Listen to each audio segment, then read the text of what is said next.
ইসলামী ছাত্র সেনার পূর্ব নির্ধারিত কর্মসূচি ঘিরে বেলা ১১টায় চট্টগ্রামের মুরাদপুরে সড়ক অবরোধ করে ছাত্র সেনার কর্মী সমর্থকরা।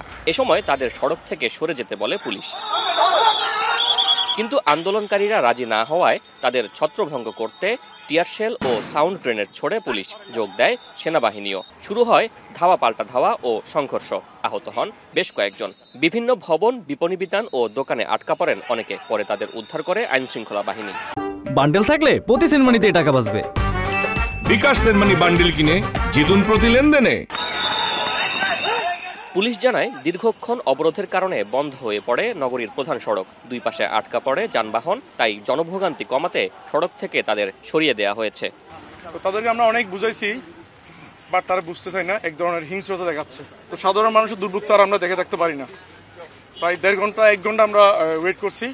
লাস্ট আমরা সাউন্ড গ্রেনেড এবং টিয়ারশেল নিক্ষেপ করে তাদেরকে ছত্রভঙ্গ করে দিই।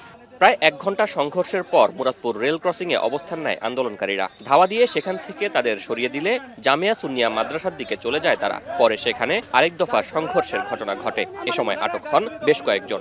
মোটামুটি কিছু গ্রেপ্তার আছে, এটা কাউন্ট করতে হবে, কাউন্টিং করে তারপর বলা যাবে। এদিকে শান্তিপূর্ণ আন্দোলনে পুলিশ হামলা করেছে বলে অভিযোগ করেছে আহলে সুন্নাত ওয়াল জামাত। ঘটনার নিরপেক্ষ তদন্ত সহ মাওলানা রইস হত্যায় জড়িতদের বিচারের দাবি জানান তারা।